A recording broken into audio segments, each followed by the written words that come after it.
আসসালামু আলাইকুম সবাইকে। আজকের এই ভিডিওতে আমরা ইলেকট্রন বিন্যাসের ২টা নিয়ম নিয়ে আলোচনা করব এবং দেখব কিভাবে এই ২টা নিয়ম ফলো করে ইলেকট্রন বিন্যাস করতে হয়, সঠিকভাবে ইলেকট্রন বিন্যাস করতে হয়। তো চলো শুরু করা যাক। ফার্স্টে আমরা যদি দেখি, ফার্স্ট যে নিয়মটা আমরা দেখব সেটা কি? পাউলির বর্জন নিয়ম। মানে পাউলি নামক একজন বিজ্ঞানী সে যে একটা নিয়ম দিয়েছেন, সেই নিয়মটা অনুযায়ী কিভাবে ইলেকট্রন বিন্যাস করতে হয় আমরা সেটা দেখব। তো ফার্স্টে পাউলির বর্জন নিয়ম, এটা যদি আমরা নিয়মটা যদি একটু দেখি, এটা কি বলছে যে একই পরমাণুতে দুটি ইলেকট্রনের 4টি কোয়ান্টাম সংখ্যার মান, একই পরমাণুতে দুইটি ইলেকট্রনের 4টি কোয়ান্টাম সংখ্যার মান কখনো সমান হতে পারে না, কমপক্ষে যে কোনো একটির মান অসমান হয়ে থাকে। আচ্ছা, তোমরা যারা এই চ্যাপ্টারটা পড়ছো তারা অলরেডি জানো যে আমাদের কোয়ান্টাম সংখ্যা কয় ধরনের? 4 ধরনের কোয়ান্টাম সংখ্যা আছে। প্রধান কোয়ান্টাম সংখ্যা, সহকারী কোয়ান্টাম সংখ্যা, ম্যাগনেটিক কোয়ান্টাম সংখ্যা এবং 4 নম্বরে কি আমাদের স্পিন কোয়ান্টাম সংখ্যা। এখন পাউলি নামক একজন বিজ্ঞানী উনি কি বলছেন যে আমাদের যে 4টা ধরনের কোয়ান্টাম সংখ্যা আছে, কোনো একটা ইলেকট্রনের যদি আমরা 4টা কোয়ান্টাম সংখ্যার মানটা বের করি, তাহলে যে কোনো একটার মান অবশ্যই ভিন্ন হবে। সর্বোচ্চ 3টা মিলতে পারে, 3টার মান সেম হইতে পারে, কিন্তু যে কোনো একটার মান অবশ্যই ভিন্ন ভিন্ন হবে। এখন এটা যদি আমরা একটা এক্সাম্পলের মাধ্যমে দেখতে চাই, তাহলে তোমরা আরও বিষয়টা ক্লিয়ার হবে। তো এক্সাম্পলটা যদি আমরা দেখি, ধরো হিলিয়াম পরমাণু। কি পরমাণু? হিলিয়াম পরমাণু। আমরা জানি হিলিয়ামের ইলেকট্রন সংখ্যা কত? 2টা। তো এটার যদি আমরা ইলেকট্রন বিন্যাস করি কি পাবো? 1s2। ঠিক আছে। এখন এখানে যে এই এস অরবিটালে 2টা ইলেকট্রন আছে। ঠিক আছে, এস অরবিটালে আমাদের 2টা ইলেকট্রন আছে। এই 2টা ইলেকট্রনের যদি আমরা 4টা কোয়ান্টাম সংখ্যার মান বের করে একটু তুলনা করি, তাহলে আমরা পাউলির বর্জন নিয়মটা ক্লিয়ার হয়ে যাবে আমাদের কাছে। তো চলো 4টা কোয়ান্টাম সংখ্যার মান আমরা বের করে ফেলি। ধরলাম এটা ইলেকট্রন 1 এর জন্য, আর এটা ধরলাম ইলেকট্রন 2 এর জন্য। তো প্রধান কোয়ান্টাম সংখ্যা আমরা কি জানি? এন। ঠিক আছে, প্রধান কোয়ান্টাম সংখ্যা আমরা জানি এন, সহকারী কোয়ান্টাম সংখ্যা আমরা জানি কি? এল, ম্যাগনেটিক কোয়ান্টাম সংখ্যা আমরা জানি এম, আর স্পিন কোয়ান্টাম সংখ্যা কি আমাদের? এস।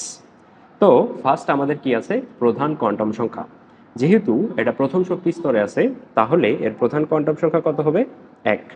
ইলেকট্রন 1 এর জন্য 1 হবে, ইলেকট্রন 2 নাম্বার যে ইলেকট্রনটা আছে তার জন্য কি সেম হবে। এখন এর সহকারী কোয়ান্টাম সংখ্যা যদি আমরা দেখি, এর উপশক্তি স্তর কি আমাদের আছে? এস। তো এস মানে আমরা এর সহকারী কোয়ান্টাম সংখ্যা কত জানি? 0।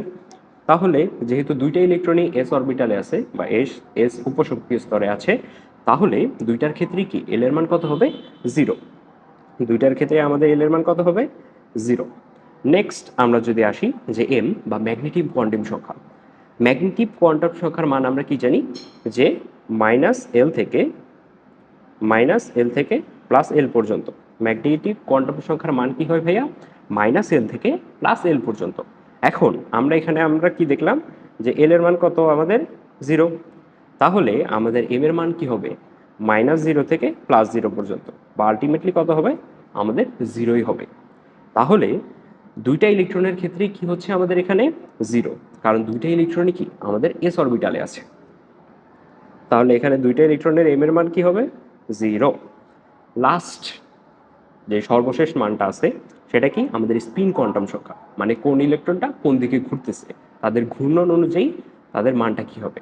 আমরা জানি কি স্পিন কোয়ান্টাম সংখ্যার মান সবসময় কয়টা হয়? হয় +12 হইতে পারবে, না হয় -12 হইতে পারবে।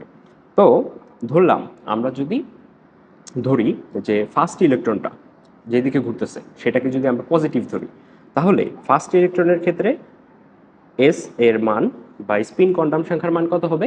+12। যেহেতু আমরা ফার্স্টটাকে পজিটিভ ধরছি, তাহলে সেকেন্ডটা কি হবে? তার বিপরীত দিকে ঘুরবে। তাহলে সেকেন্ডটার মান কত হবে? -12। সেকেন্ডটার মান কত হলো ভাইয়া? -12। এখন দেখো এখানে আমাদের এন এর মান, এল এর মান, এম এর মান দুইটার ক্ষেত্রে কি 2টা ইলেকট্রনের ক্ষেত্রেই সেম, কিন্তু আমাদের লাস্ট যে এস এর মানটা আছে, একটাতে +12 আর একটাতে -12। অর্থাৎ এখানে আমাদের যে 4টা কোয়ান্টাম সংখ্যা আছে এর মধ্যে 3টা কোয়ান্টাম সংখ্যার মান সেম হইলেও লাস্ট একটা কোয়ান্টাম সংখ্যার মান কিন্তু কি আলাদা। হ্যাঁ, এটাই হলো কি আমাদের পাউলির বর্জন নিয়ম, যে আমাদের যে 4টা কোয়ান্টাম সংখ্যা আছে এর মধ্যে যে কোনো একটার মান অবশ্যই ভিন্ন হবে 2টা ভিন্ন ইলেকট্রনের ক্ষেত্রে। এখন 2টা যদি সেম ইলেকট্রন হয় তাহলে তো অবশ্যই মান সেম হবে। ঠিক আছে? তো এখন যদি আমরা পরবর্তী আরেকটা নিয়ম যদি আমরা দেখি, সেটা কি? হুন্ডের নিয়ম। হুন্ড নামক একজন বিজ্ঞানীও ইলেকট্রন বিন্যাসের জন্য একটা নিয়ম দিয়েছেন। তো তার নিয়মটা কি? যে একই শক্তি সম্পন্ন, মানে সেম শক্তি সম্পন্ন বিভিন্ন অরবিটালে ইলেকট্রনগুলো এমনভাবে অবস্থান করবে যেন তারা সর্বাধিক সংখ্যায় অযুগ্ম বা বিজোড় অবস্থায় থাকতে পারে। কিভাবে থাকতে পারে ভাইয়া? অযুগ্ম বা বিজোড় অবস্থায়, মানে কাইন্ড অফ একা একা সিঙ্গেল এরা থাকতে পছন্দ করে, এরকম টাইপের। এবং এইসব অযুগ্ম ইলেকট্রনের স্পিন কি হবে? একইমুখী হবে। এসব অযুগ্ম ইলেকট্রনের স্পিন কি হবে ভাইয়া? একই মুখী হবে। এখন এটা বোঝার জন্য আমরা দুইটা পরমাণুর ইলেকট্রন বিন্যাস দিয়ে আমরা এক্সাম্পল দিতে পারি। ঠিক আছে? ধরলাম নাইট্রোজেন 7, হ্যাঁ, এটার ইলেকট্রন বিন্যাস কি হবে আমাদের ভাইয়া? 1s2 2s 2 2p3। আর আরেকটা এক্সাম্পল আমরা দিব অক্সিজেন 8। অক্সিজেন, আমরা জানি অক্সিজেনের পারমাণবিক সংখ্যা কত? 8। এটার ইলেকট্রন বিন্যাস যদি আমরা লিখি, কি হবে? 1s2 2s2 2p4। 1s2 2s2 2p4। এখন এখানে আমরা কি জানি? আমাদের এস অরবিটালে কি, বা এস উপশক্তি স্তরে একটা মাত্র অরবিটাল থাকে। আমাদের পি পি উপশক্তি স্তরে কয়টা অরবিটাল থাকে ভাইয়া? আমাদের পি উপশক্তি স্তরে থাকে 3টা অরবিটাল। আর ডি উপশক্তি স্তরে কয়টা অরবিটাল থাকে? 5টা অরবিটাল থাকে। ঠিক আছে? এখন আমাদের নাইট্রোজেনের ক্ষেত্রে যদি আমরা ইলেকট্রন বিন্যাস দেখি, এস অরবিটালে কি, এস উপশক্তি স্তরে একটাই আছে, একটাই অরবিটাল আছে, তো এখানে কোনো ঝামেলা নাই। দুইটার ক্ষেত্রে এসে কোনো ঝামেলা নাই। ঝামেলা কোথায়? যে যখন পিতে আসছে, পিতে আমাদের কয়টা অরবিটাল সংখ্যা ভাইয়া? আমাদের পিতে কিন্তু অরবিটাল সংখ্যা 3টা। এখন এই 3টা অরবিটালের কিভাবে ইলেকট্রনটা যাবে সেটাই হয়েছে কি আমাদের হুন্ড সাহেব বলে দিয়েছে। ঠিক আছে? এখন আমরা কি জানি আমাদের পিতে কয়টা অরবিটাল ভাইয়া? আমাদের পিতে অরবিটাল কয়টা ভাইয়া? 3টা। ধরো আমরা এই 3টা অরবিটাল আঁকালাম। ঠিক আছে? এখন আমাদের হুন্ড সাহেব কি বলছে? যে এই যে অরবিটালগুলো আছে, কয়টা আছে ভাইয়া পি অরবিটালে? 3টা। এই 3টা অরবিটালই কি সম শক্তি সম্পন্ন। এই 3টা অরবিটাল কি ভাইয়া? সম শক্তি সম্পন্ন। এই 3টা অরবিটালই কি ভাইয়া? সম শক্তি সম্পন্ন। এবং এগুলার মানও একটা নামও আছে যেগুলো আমরা জানি, সেটা কি? পিএক্স, পিওয়াই আর পিজেড।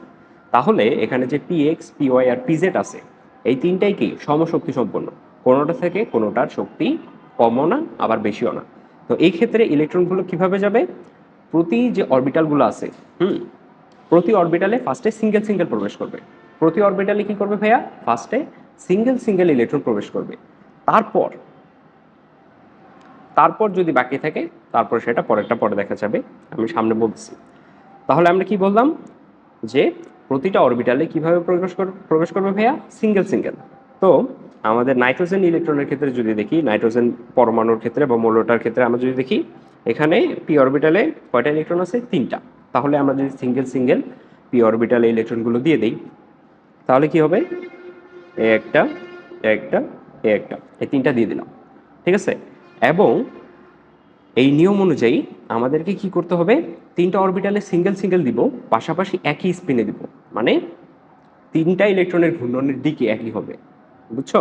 3টা ইলেকট্রনের ঘূর্ণনের দিকও সেম হবে। দেখো এখানে আমরা 3টা ইলেকট্রনের ঘূর্ণনের দিকটা আমরা সেমভাবে দিয়ে দিচ্ছি। এখন নাইট্রোজেনের ক্ষেত্রে তো পি অরবিটালে 3টা ইলেকট্রন ছিল, তো সুন্দর মতো 3টাতে সিঙ্গেল সিঙ্গেল ভাবে একই দিকে প্রবেশ করে গেছে। কিন্তু যদি কোনো কারণে বেশি হয় ইলেকট্রন সংখ্যা, তাহলে আমরা কিভাবে দিব? এই দেখো, এটা আমরা অক্সিজেন আমাদের যে পরমাণুটা আছে এর উদাহরণ মাধ্যমে, বা অক্সিজেন মৌলটার উদাহরণের বা এক্সাম্পলের মাধ্যমে আমরা এই সম্পর্কে ক্লিয়ার হতে পারবো।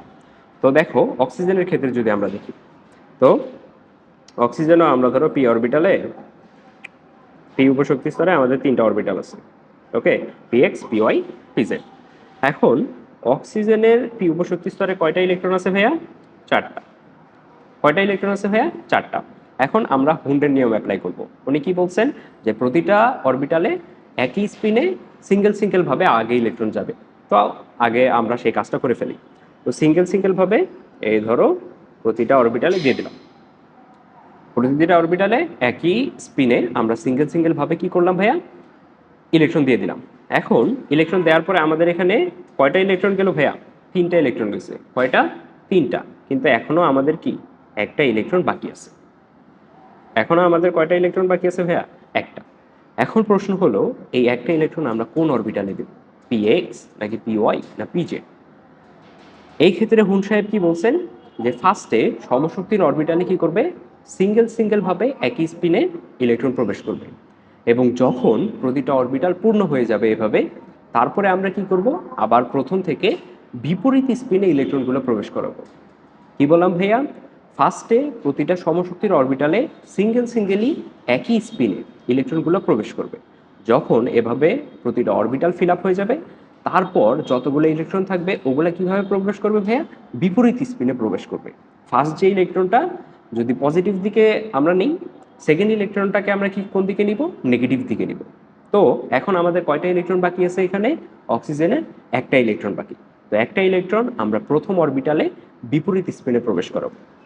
কিভাবে প্রবেশ করাবো ভাইয়া? একটা ইলেকট্রন একটা একটা ইলেকট্রন আমরা প্রথম অরবিটালে এইভাবে বিপরীতভাবে প্রকাশ করব। ঠিক আছে? এই ছিল আমাদের হুন্ডের নিয়ম। উনি কি বলছেন? ফার্স্টে সমশক্তির অরবিটালে ইলেকট্রনগুলো কি করবে? একই স্পিনে অযুগ্মভাবে বা সিঙ্গেলভাবে প্রবেশ করবে। তারপরে যদি আরও ইলেকট্রন বেঁচে যায়, তখন সেগুলো ওই অরবিটালগুলোতে বিপরীত স্পিনে প্রবেশ করবে। তো এই ছিল আমাদের ইলেকট্রন বিন্যাস রিলেটেড পাউলির বর্জন নীতি এবং হুন্ডের নীতি।